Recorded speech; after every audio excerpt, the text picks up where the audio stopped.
প্রধান বৈঠকে ও আলোচনা সভায় উপস্থিত আলোচনা সভার সভাপতি ও আজকের আলোচনা সভার প্রধান অতিথি হিসেবে উপস্থিত আছেন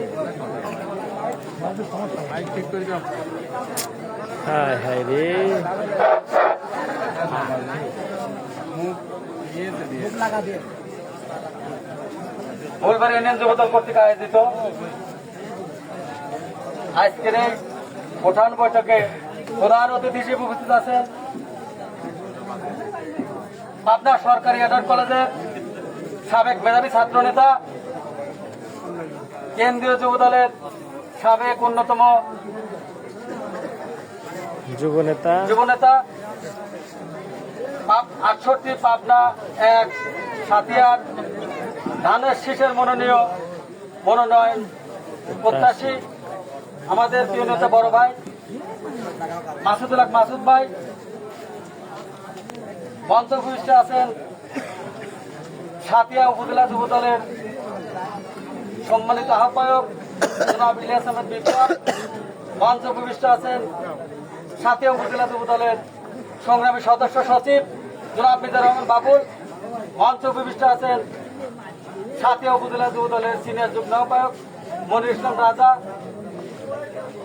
এবং আমার সামনে উপবিষ্ট যুবদল, বিএনপি, ছাত্রদল, শ্রমিক দল, স্বেচ্ছাসেবক দলের সকল নেতৃবৃন্দকে জানাই আমার প্রাণের প্রিয় সংগঠন বাংলাদেশ জাতীয়তাবাদী যুবদল সাতিয়া উপজেলা শাখার পক্ষ থেকে সংগ্রামী শুভেচ্ছা অভিনন্দন। সংগ্রামী নেতৃবৃন্দ, আপনারা জানেন সামনে জাতীয় নির্বাচন। এই জাতীয় নির্বাচনে আমাদেরকে সকল নেতা কর্মী, আপনারা যারা উপস্থিত আছেন এখানে, সবাইকে ঐক্যবদ্ধ হতে হবে। সংগ্রামী নেতৃবৃন্দ, ঐক্যবদ্ধ কোন বিকল্প নাই। আগামী নির্বাচন ভোটের নির্বাচন।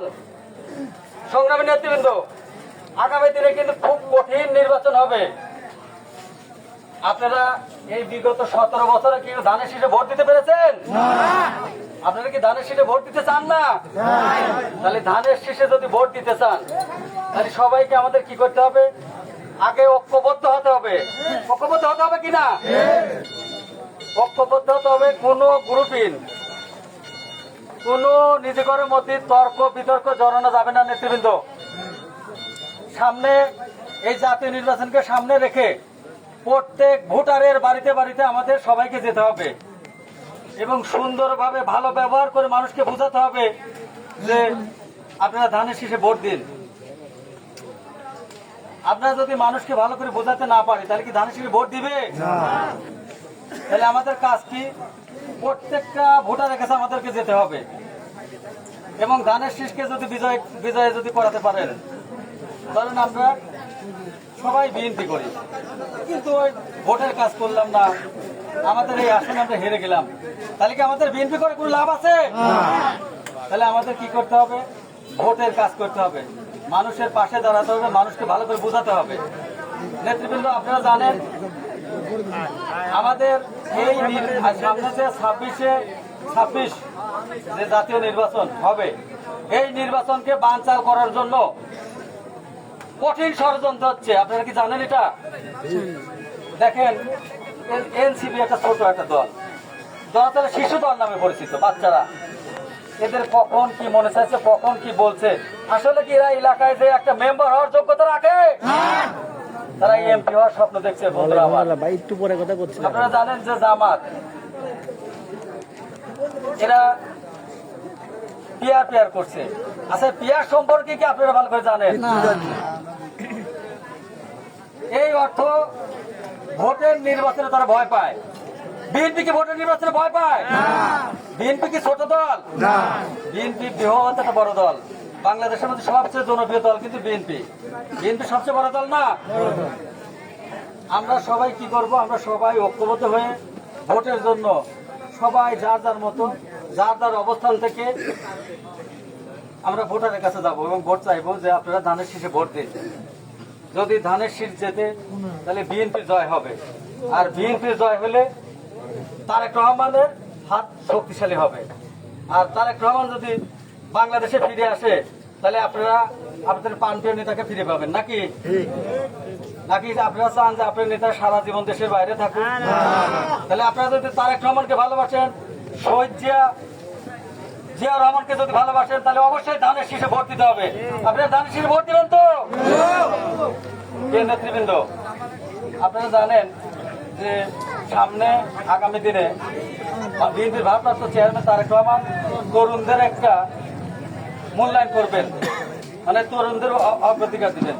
সেই তরুণদের মধ্যে আমাদের প্রিয় নেতা মাসুদ ভাই দীর্ঘদিন যাবৎ দলের জন্য কাজ করছেন, দলকে ঐক্যবদ্ধ করার জন্য কাজ করছেন, দলকে সুসংগঠিত করার জন্য সাথে সাথে ঘুরে বেড়াচ্ছেন এবং কাজ করছেন, এবং আমাদের সবার মাঝে সবাইকে সাথে নিয়ে এসে দলকে সুসংগঠিত করার জন্য কাজ করে যাচ্ছে। বন্ধুরা আমার, দল যদি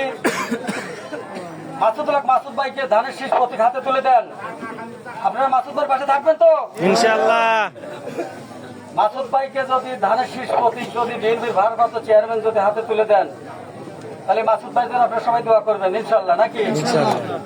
নেতৃবৃন্দ, আপনারা জানেন যে কুষ্টিয়ায় জামাতের এক এমপি প্রার্থী কি বলেছেন আপনারা জানেন? উনি কি বলেছেন যে জামাত যদি ক্ষমতায় আসে, ওনারা ইচ্ছে করলে এক মুহূর্তে 10টা লাশ ফেলে দিতে পারে। তাহলে এটা একটা সংগঠন না জঙ্গি সংগঠন? আপনারাই বলেন তো। জঙ্গি সংগঠন। নেতৃবৃন্দ, আপনারা জানেন যে এরা প্রত্যেকটা স্কুল কলেজে হাঙ্গামা, ঝামেলা, ভয়ভীতি দেখেন সব জায়গায় জামাতের লোক কিন্তু করছে, শিবিরা করছে না? ডাকসুর মতো জায়গায় দেখেন ভোট চুরি করছে সেই আওয়ামী লীগের শেখ হাসিনা কায়দায়। স্বৈরাচারী শাসক শেখ হাসিনা যেমন জোর করে দিনের ভোট রাতে কেটে পরিপূর্ণ করে রেখে সেইভাবেই কিন্তু ডাকসুর নির্বাচন হয়েছে, আপনারা দেখেন নাই? ঘটনা হলে কি আপনারা আগামী দিনে সুষ্ঠু ভোট যাতে হয় সবাইকে ঐক্যবদ্ধ হয়ে কাজ করতে হবে এবং সবাই সুশৃঙ্খলভাবে যথেষ্টভাবে বিএনপির জন্য কাজ করতে হবে। এবং এই নির্বাচন পর্যন্ত সবাই কিন্তু এরাও কিন্তু একটা আন্দোলন, অনেকেই কিন্তু পিছনে আছে যে গোপনে অনেক এই নির্বাচন যাতে না হয় সেজন্য ষড়যন্ত্র করছে। নেতৃবৃন্দ, সবাইকে ধানের শীষের ভোট চাওয়ার জন্য আমি অনুরোধ করছি এবং সবাই বাড়ি বাড়িতে যে ভোট চাইবেন সবার সুস্বাস্থ্য কামনা করে আমি আমার সংক্ষিপ্ত বক্তব্য শেষ করছি। শহীদ জিয়া অমর হোক, খালেদা জিয়া জিন্দাবাদ, তারেক রহমান বীরের বেশে আসবে ফিরে বাংলাদেশে। সবাইকে ধন্যবাদ।